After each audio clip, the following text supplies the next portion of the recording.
saludándole en el amor del Señor, deseando ricas y abundantes bendiciones del cielo hacia sus vidas.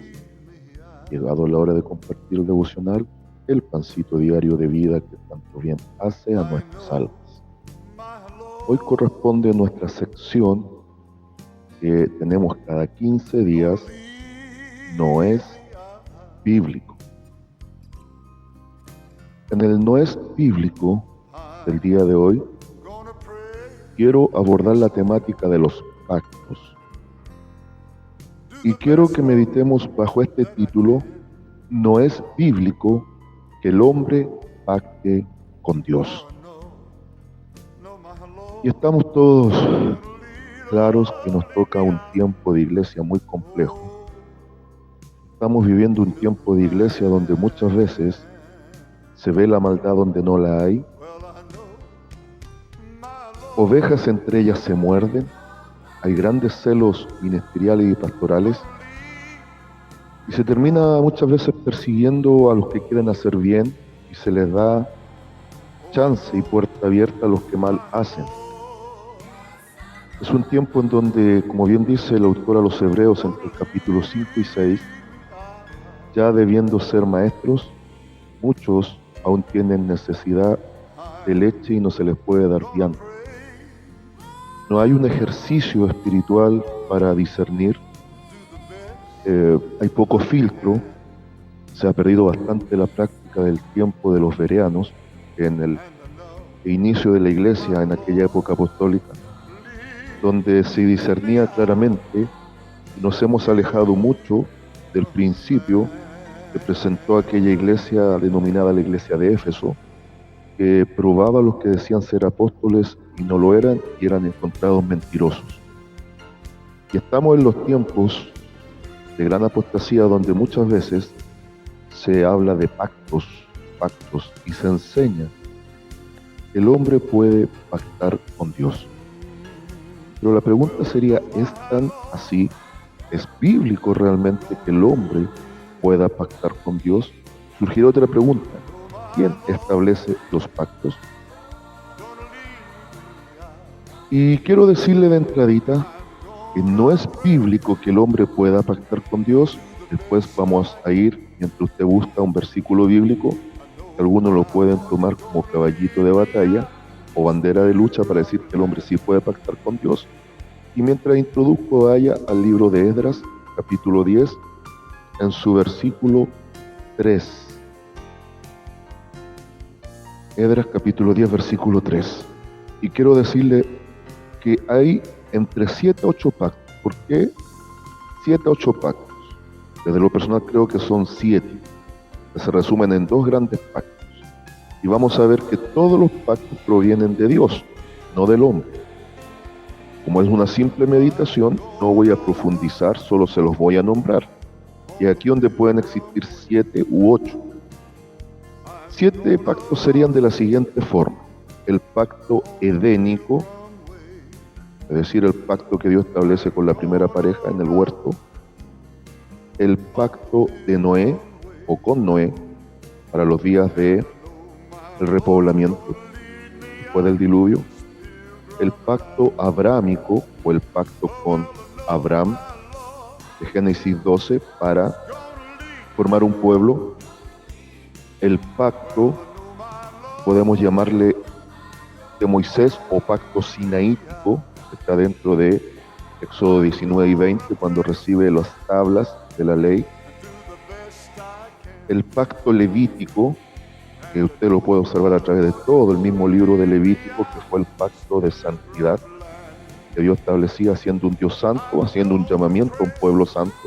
Ya van 5. El pacto davídico o el pacto con David, que no faltaría descendiente en el trono de David hasta llegar al gran rey que es Jesucristo y aposentarlo a los que creemos en el milenio, en aquella época dorada.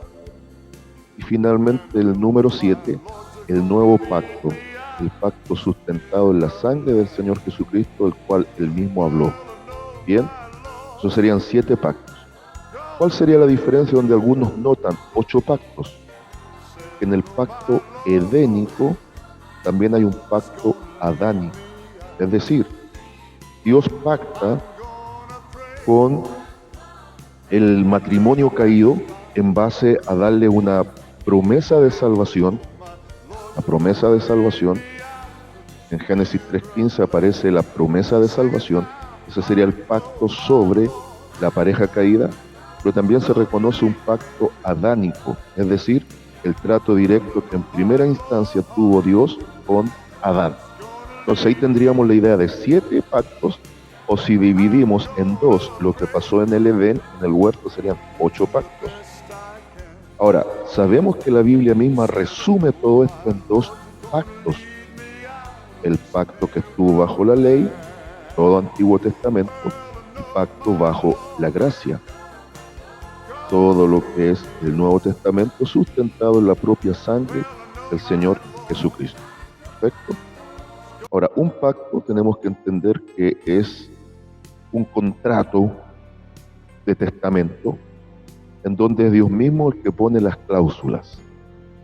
Lo que el hombre puede hacer, y lo hemos visto por Biblia, y es lo que vamos a observar ahora, es un compromiso, una promesa, un voto. Incluso el mismo Señor Jesucristo dijo que es mejor que no existan juramentos. Ya, encontró Esdras capítulo 10, versículo 3, vamos allá ahora. Y este es el caballito de batallas que muchos que quieren enseñar la doctrina del pacto del nuevo tiempo lo usan. Dice así, Esdras capítulo 10, versículo 3. Ahora, pues, hagamos pacto con nuestro Dios, que despediremos a todas las mujeres y los nacidos de ellas, según el consejo de mi Señor, y de los que temen el mandamiento de nuestro Dios, y hágase conforme a la ley. Amén. ¿Ve? ¿El hombre puede pactar con Dios? Eso es lo que argumenta. Y es aquí donde hay una herramienta de teología que se llama la hermenéutica, es decir, la sana interpretación bíblica, lo más apegada a lo que la misma Biblia dice y los textos arrojan. Hay otra herramienta dentro de lo mismo que es la exégesis, que significa extraer el significado de lo que está escrito y no imponer mi parte subjetiva de mi pensamiento y forzar al texto a decir lo que no quiere decir. Lo primero, busquemos lo que es el contexto inmediato. En hermenéutica, el contexto inmediato es revisar versículos anteriores y versículos posteriores. También tenemos el contexto lejano y remoto, donde podemos ver todo el escrito del capítulo o del pasaje en cuestión, y ya más lejos, ver todo el contexto del libro o de la secuencia. Vamos a lo más lejano.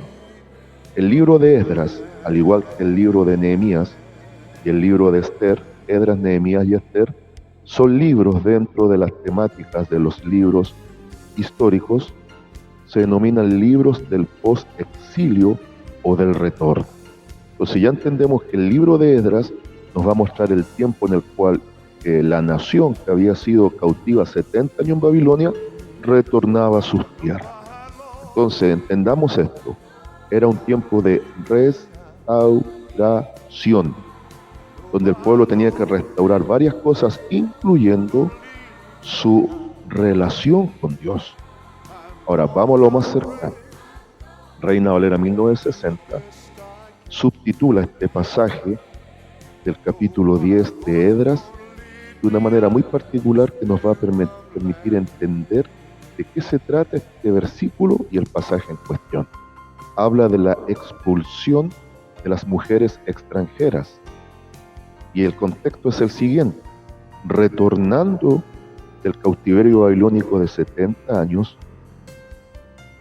mucho del pueblo se mezcló con naciones extranjeras, y ya en el retorno había quienes traían mujeres extranjeras con ellos, y surge en el corazón de uno de los descendientes de David, el cual es Secanías, solicitar a Esdras, el intérprete de la ley, el hombre que Dios iba a usar para restituir la ley, porque entendamos esto, este fue un tiempo muy especial. Con Esther, Dios va a preservar a su pueblo de la destrucción que venía por manos de Amán, un servidor de el rey persa, Jerjes o Asuero. Por medio de Nehemías vemos la parte constructiva o reconstructiva de muros y todo, hasta también en su momento el templo. Pero con Esdras venía el restablecimiento de la ley.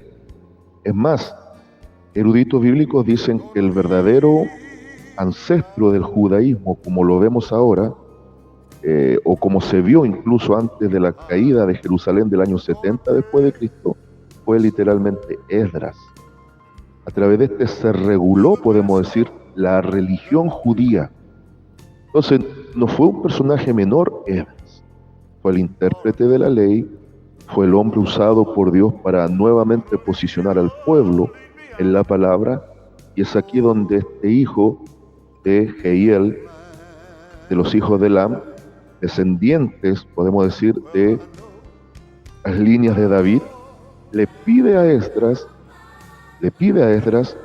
que por favor se expulse a las mujeres extranjeras como símbolo de la expulsión definitiva de la idolatría, que había sido lo que había generado el terrible juicio babilónico sobre el lado sur de la nación dividida. El reino de Judá, cuya capital caída, iban a comenzar a restaurar Jerusalén. Y es aquí donde le pide,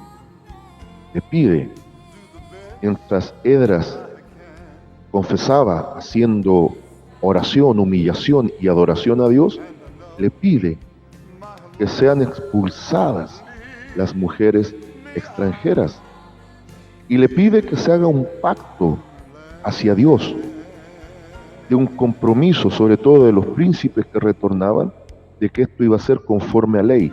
Si usted lee con calma todos los versículos del capítulo 10, hubo muy pocos que se opusieron, porque realmente era algo totalmente lícito para restablecer la comunión, la comunicación y la dependencia a la ley de Dios en el pueblo que retornaba.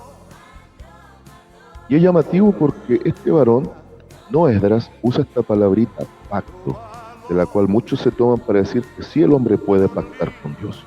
¿Sabe cuál es el problema? Que desde su lengua origen, el hebreo, esta palabra pacto tiene tres connotaciones claves. Habla de un compromiso, habla de un acuerdo y habla de un convenio, pero nunca habla ese compromiso divino de obligación que establece Dios.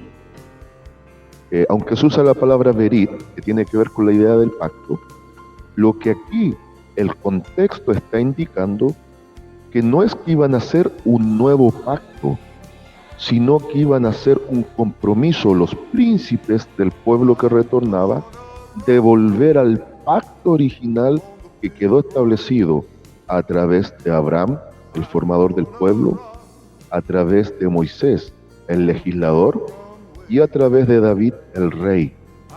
Sustentar esto en base a los tres pactos principales que Dios había establecido, y ahora la idea era una promesa, un compromiso, un convenio para volver a ese pacto original. Jamás podemos considerar este texto válido para creer que es el hombre el que pacta con Dios. El pacto, entendámoslo, nace en forma unilateral y después se deriva en cierta área a una manera bilateral. Es decir, Dios pone todo el peso del pacto y nos lleva a ciertos compromisos. Esto fue lo que pasó a través de los 7 u 8 pactos originales que se resumen en 2. Pero todo el contexto bíblico de pacto es siempre Dios haciéndolo a favor del hombre, en un aspecto de salvación. Lo que el hombre, como presentan algunos pasajes de la Escritura, incluso Pablo, cuando se rapó completamente, puede hacer un voto, es un tipo de promesa a Dios, que no tiene la connotación de un pacto como tal, porque el que hace un testamento es el dueño de una herencia que quiere dejarla a futuros herederos. No son los herederos que pactan y le ponen condiciones al que va a dar la herencia.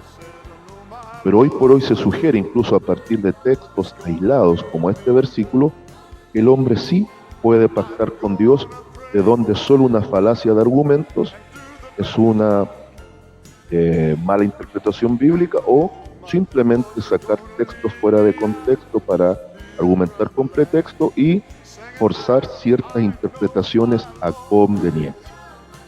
Conclusión, consejo consigo. Conclusión. Jamás la Biblia sustenta que el hombre pueda pactar con Dios. Consejo. Siempre interpretemos los textos de acuerdo al contexto, de acuerdo al libro y de acuerdo incluso a la secuencia o enfoque que la parte específica a estudiar presenta. No forcemos malas interpretaciones y seamos lo más fiel a lo que la Biblia dice y enseña. Consigna y lema para el día de hoy. Dios pactó a través de 7 pactos, los cuales los resumió en 2 para salvación del hombre. Saludos de paz, amor y bendición desde Longaví a cada uno de ustedes.